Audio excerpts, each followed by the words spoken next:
Hi there, gaming buddies, it's Winter in Finland, making a video response to the Copacetic's abstract hit points video. As soon as I watched this, I knew I had to make a reply, because this is something that came up, I think about a year ago. An acquaintance of mine in another city had a bunch of friends that wanted to start gaming with him, and he needed some advice on this, how to narrate hit points, and I think I can help educate people here on YouTube as well on this, at least give some perspective.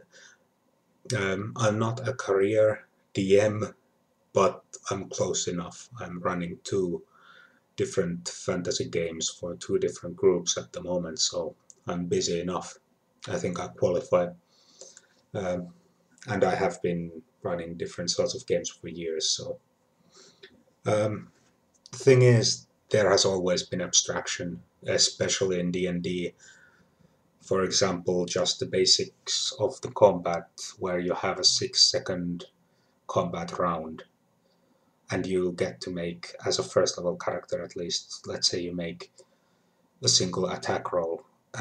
That's not A single attack is not a single swing of the sword that your character makes. It is, in fact, a series of weapon maneuvers.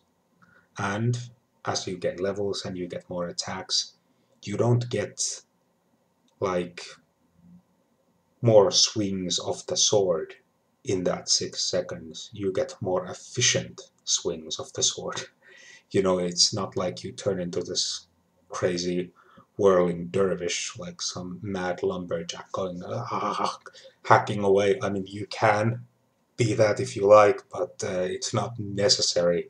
It's just that your skill has improved so much that you make those swings count. Uh, but the thing is, the reason for this abstraction, it's because the game has always been about heroic fantasy. Um, the stuff you read in R.A. Salvatore's books and those old Dragonlance novels, stuff like that, where the hero usually wins the day, um, where fights are epic, you know, where it's not just like a bullet to the head and it's over and done with. There are games that are fantasy and realistic. Like there used to be a old game called Harn, which was overly realistic. I think it was just too much, really. But yeah, D&D always had this abstraction, and I think it's the better for it because it does suit the theme of most of those heroic fantasy stories. Now, you said, Zeke, that the damage is not real until the last killing blow. That's not really true, because the damage is accrued, but it's not lethal. There is a difference there. What I mean by this is that stuff like attacks, parries, blocks, and evasions, they all take their toll on the combatant. You get minor bruises and cuts, even your muscles start to ache because the combat wears you down. Um, for example, let's say you're playing a burly fighter who has 80 hit points. You're down to 62 and you take another hit that deals you 17 points of damage. No, you're not even close to zero yet, but this might be described as, yeah, the orc swings his greatsword in a high arc. You parry it with your own blade, but the force of the blow uh, makes your fingers numb for a moment. That's an example of the way I describe things in my games. And I always have, and always will, because I see no reason to stop. It's it's important to add this. It's like a spice on the meal. Um, but yeah, it's an abstraction, but an important one, I think. Um, and Well, you're right that the game did start as a war game, as chainmail, humble origins. Um, by today, it really has become far more robust in third edition, fourth edition, and Pathfinder. All of these games, they are very involved when it comes to combat.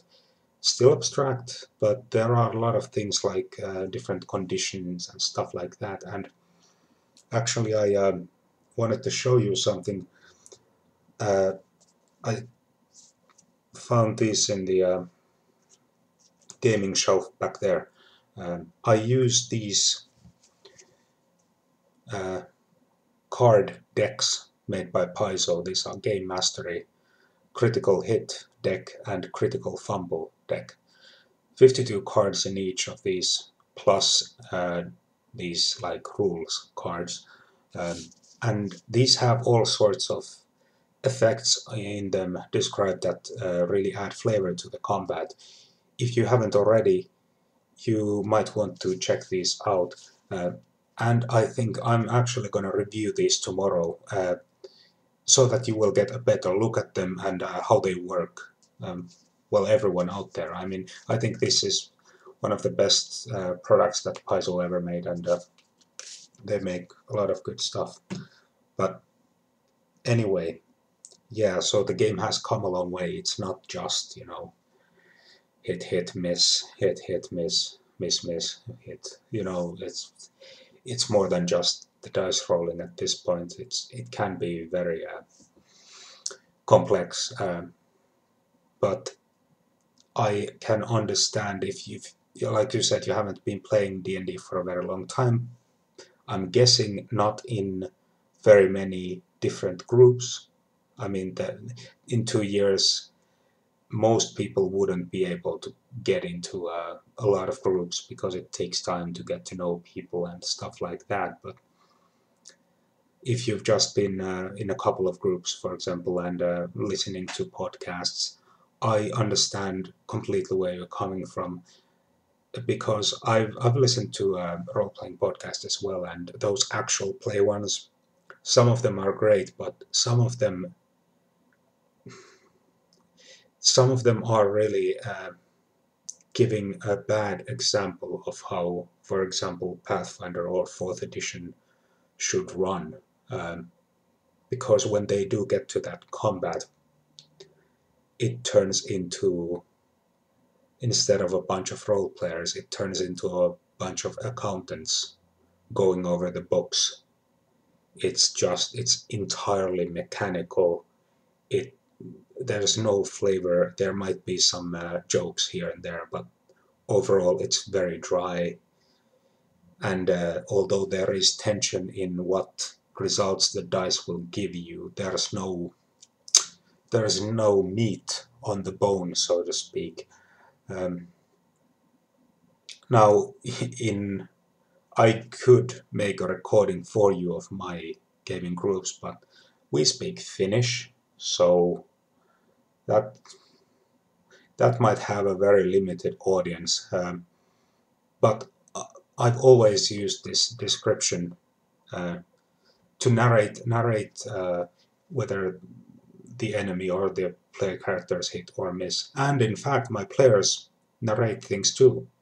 If they really get into a fight and they really are like, because this is one thing that really keeps them engaged to the fight and helps them imagine things in their head. If they have agency in, like, they can't describe anything that would change the parameters of the combat. But for example, if they take a solid hit from an enemy, I let them, if they want to, describe how it happens. Um, you know, and it is the groups that the podcast that I've listened to where they don't do any descriptions and stuff like that, they are, I think, missing a critical element of just fun. Making things feel more heroic, more cinematic. And when I think back to all my years where we've had some amazing fights and stuff like that, I don't remember things like, oh, that's the time when this guy rolled a 20 and got a really good result on it. No, I remember basically the story of the combat, you know, the events that unfolded. Of course, due to not just what the players decided to do and what I decided as the game master would happen, but also what the dice affected, of course.